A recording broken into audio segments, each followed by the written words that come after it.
Good evening, Karimganj TV নিউজের পক্ষ থেকে আপনাদের সবাইকে স্বাগত।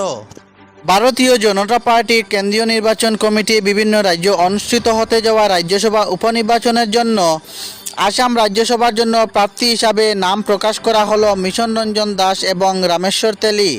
বিহার রাজ্যসভার জন্য প্রার্থী হিসাবে নাম প্রকাশ করা হলো শ্রী মনন কুমার মিশ্রা। হরিয়ানা রাজ্যসভার প্রার্থী হিসাবে নাম প্রকাশ করা হলো শ্রীমতী কিরণ চৌধুরী। মধ্যপ্রদেশ রাজ্যসভার প্রার্থী হিসাবে নাম প্রকাশ করা হলো শ্রী জর্জ কুরিয়ান। অরুণোদয় প্রকল্প নিয়ে মুখ্যমন্ত্রী বড় ঘোষণা। অরুণোদয় 3.0 আসছে। রেশন কার্ড সহ সমস্ত মহিলাকে অরুণোদয় দেওয়া হবে। এই মহিলারা অন্যদিকে অন্তর্ভুক্ত হবেন। বর্তমানে 2.5 মিলিয়ন মহিলাকে অরুণোদয় তহবিল দেওয়া হয়েছে।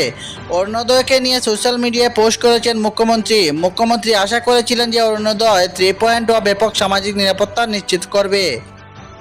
এবার পাগলাগুড়ার অভিযান। গুড়ায় হামলার 6 জন আহত হয়েছেন। পাগলাগুড়ায় কামড়ে 6 জন। আহতরা হলেন রিঙ্কু সাহা, জিন্টু চাহরিয়া, যুগেশ্বর নাথ ও জীবননাথ। আরও দুজনের নাম এখনো জানা যায়নি। গুড়াটি গত কয়েকদিন ধরে এই সন্ত্রাস চালাচ্ছিল। গুড়াটি অনেক পথচারী ও বাইক আরোহীকে আক্রমণ করে। আহতদের মঙ্গলদহ সিভিল হাসপাতালে ভর্তি করা হয়েছে।